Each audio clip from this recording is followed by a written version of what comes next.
के सेनेट उम्मीदवारों की बगावत, क़यादत के फैसले को मुस्तरद कर दिया। नाराज उम्मीदवारों का सेनेट इलेक्शन में क़यादत के फैसले को तस्लीम करने से साफ इनकार। इरफान सलीम, खुरम ज़ीशान, आयशा बानो, वकास औरकज़ई और दीगर उम्मीदवारों ने कागजात नामजदगी वापस लेने से इनकार कर दिया। खुरम ज़ीशान ने कहा, हम गठजोड़, मुफाहमत, मसलहत को मुस्तरद करते हैं, उसूलों पर खड़े हैं। फॉर्म 47 से बनने वाली नाजायज हुकूमत के साथ गठजोड़ ज़मीर फरोशों का काम है, हमारे लीडर का नजरिया नहीं। आयशा बानो ने ऐलान किया, सेनेट की नशिस्त ऐसे लोगों को क्यों दें जिन्होंने पार्टी का मैंडेट चुराया, हम इमरान खान के नजरिए पर डटे हैं। इरफान सलीम ने भी क़यादत के हुक्म को मुस्तरद करते हुए कहा कि एस्टेब्लिशमेंट के हिमायत याफ्ता अफराद को असम्बली में लाने का मंसूबा बनाया जा रहा है, जो कबूल नहीं। हमारी पार्टी की सीटें हैं, इस पे सिर्फ और सिर्फ हमारे पार्टी के लोगों का हक बनता है।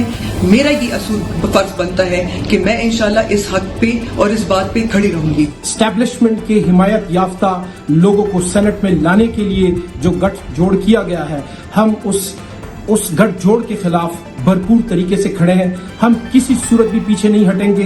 कायदे हिज़्ब इख्तिलाफ उमर अयूब खान कहते हैं, सेनेट इलेक्शन के लिए बानी पीटीआई ने जो लिस्ट दी वही हतमी है और कारकुनों को इस फैसले का एहतराम करना चाहिए। सेनेट इलेक्शन की जो लिस्ट है वो वज़ीर आज़म इमरान खान साहब ने खुद अप्रूव की है। अपनी हमशीरगान को भी कहा कि जो मैंने लिस्ट दी है वो फाइनल है और हतमी है। पीटीआई की सियासी कमेटी ने बानी चेयरमैन इमरान खान की दी गई उम्मीदवारों की फहरिस्त का दिफा किया और मिसाल यूसुफ़ज़ई समेत दीगर पर एतराज़ात के बावजूद इन्हें कबूल कर लिया। कमेटी ने अपोजिशन से मुफाहमती फार्मूले की तौसीक करते हुए नाराज उम्मीदवारों को कागजात वापस लेने की हिदायत जारी की और इनकार की सूरत में नोटिस पर गौर किया।